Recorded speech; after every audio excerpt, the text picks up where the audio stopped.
Bien-aimés frères, Élie est déjà venu et vous ne le savez pas. Jésus revient, mais comment? Ce n'est pas un autre sujet que nous allons développer, mais c'est un additif. Jésus revient, mais comment? Bientôt, nous aurons l'occasion de développer ces sujets. Sur Jésus revient, mais il vient comment?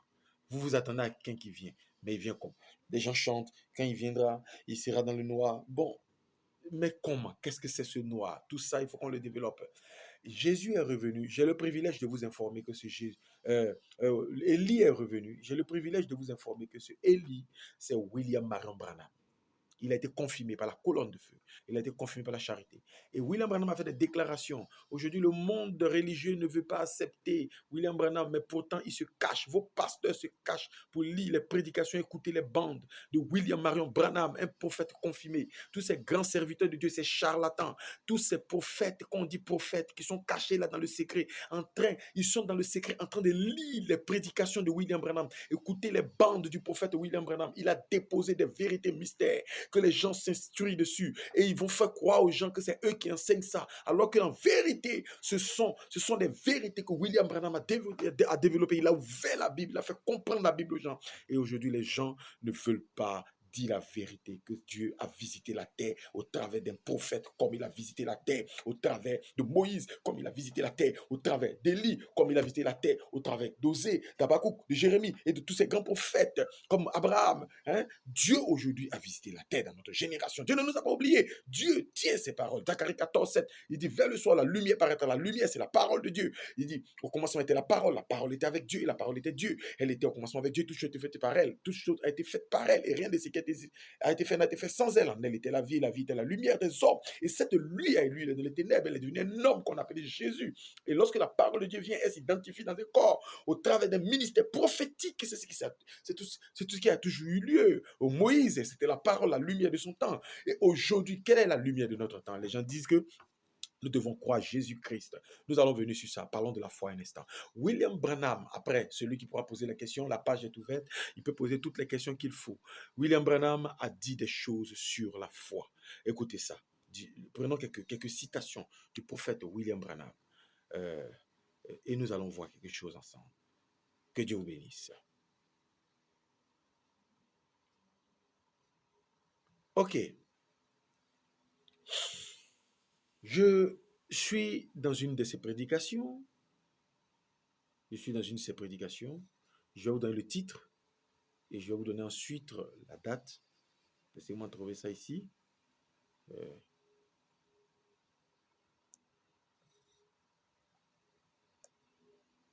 Écoutez, dans la prédication de 1954, prêché à Washington, prêché en 1954, la profondeur appelle la profondeur. Il va dire ceci. Il dit, eh bien, d'accord, aucun homme ne cherche Dieu à aucun moment. C'est Dieu qui cherche l'homme. Quand il parle comme ça, il s'appuie sur l'écriture. Aucun homme dans le monde entier n'a jamais cherché Dieu. Dieu cherche l'homme. Quand l'homme est tombé dans le jardin d'Éden, cela a révélé le caractère de l'homme. L'homme s'est caché. Et c'est Dieu qui est allé à la recherche de l'homme. Jésus a dit, personne ne peut venir à moi. Vous voyez, non? Je vous ai dit qu'il s'appuie sur l'écriture. Alors, si tu crois que c'est toi qui cherches Dieu, Dieu te cherche, il te trouve et il te montre le chemin. Quel amour! C'est un Dieu merveilleux. Alors, personne ne peut venir à moi, à moins que mon Père l'attire premièrement. Il doit être attiré par le Père en premier lieu. Et puis, j'aimerais vous expliquer quelque chose, voir une vision. Voir une vision. Combien parmi vous ici ont jamais vu un songe? Montrez vos mains. Il est dans l'église. Eh bien, je suppose que c'est les 2 tiers. Les 2 tiers de l'église. Comprenez? Il est vrai que beaucoup de personnes ne rêvent pas. Il dit ceci, c'est notre subconscient, comme nous avons été enseignés. Voici votre première conscience. Et voici votre subconscient. Donc, la première conscience est le subconscient, la conscience de base. Maintenant, c'est sur ce subconscient qu'avec le Saint-Esprit, j'essaie de travailler. Il dit, moi, William Branham, quand je travaille dans le domaine religieux, dans le domaine spirituel, j'essaie de travailler sur ce subconscient. Je ne travaille pas sur ce conscient, parce que le conscient est déjà corrompu. Le conscient était déjà souillé par le système de ce monde depuis la première naissance. C'est pourquoi Jésus a dit à Nicodème, il faut que tu naisses de nouveau. Votre première conscience, tout ce qu'on vous enseigne est faux. C'est de la fausseté. Cela ne peut pas vous faire traverser la mer Rouge. Cela ne peut pas vous faire traverser la montagne. Cela ne peut pas vous faire traverser le grand désert. Vous devez naître de nouveau. Donc c'est sur ce subconscient que William Branham dit, j'agis. C'est sur ce subconscient que tous les hommes de Dieu agissent.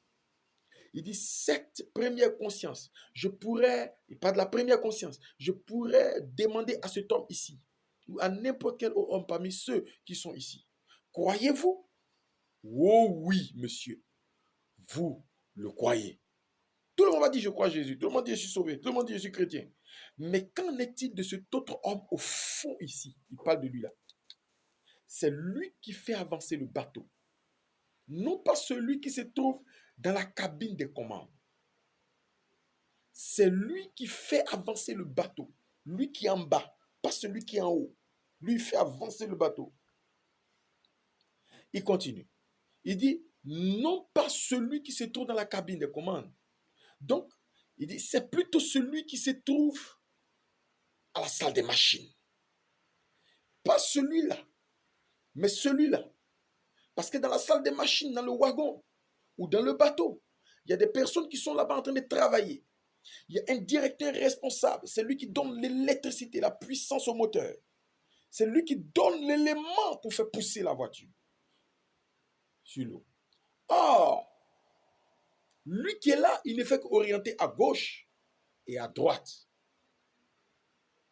Il ne donne pas de puissance. Il ne donne pas d'onction. Il ne donne pas d'énergie. Il ne donne aucune chose réelle. Mais lui qui est en bas donne toute la puissance. Toute la puissance à l'individu. À tout ce bâtiment, tout ce bateau. Ok. Je vais prendre une autre citation. Il a parlé du subconscient. Ok. Il dit ceci. Pourquoi nous ne sommes pas une dénomination? Prêché en 1958, donc 4 ans après, à Jeffersonville. Eh bien, paragraphe 7.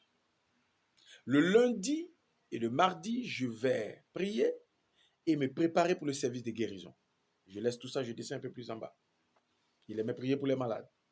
Et puis, quand votre foi, il dit, entrez et écoutez un moment, parce que nous voulons prendre notre temps et exposer cette parole si parfaite que le diable n'aura même pas le moindre espace pour bouger.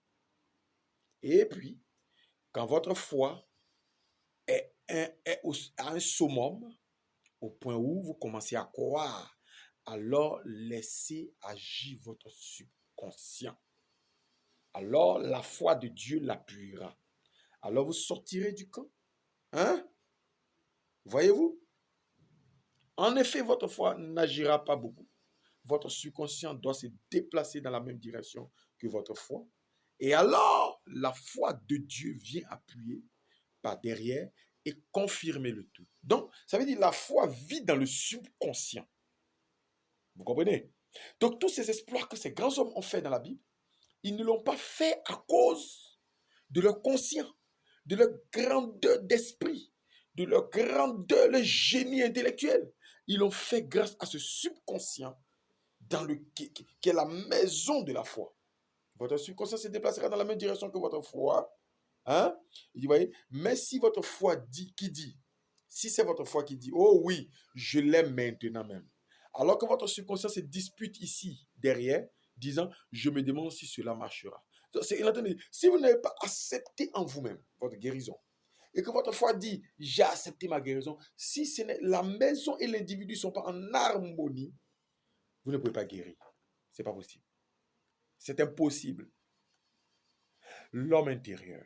Il dit au paragraphe 29, Il dit, si vous dites à cette montagne, ôte-toi de là, et si vous ne doutez pas et que vous obéissez, elle vous obéira.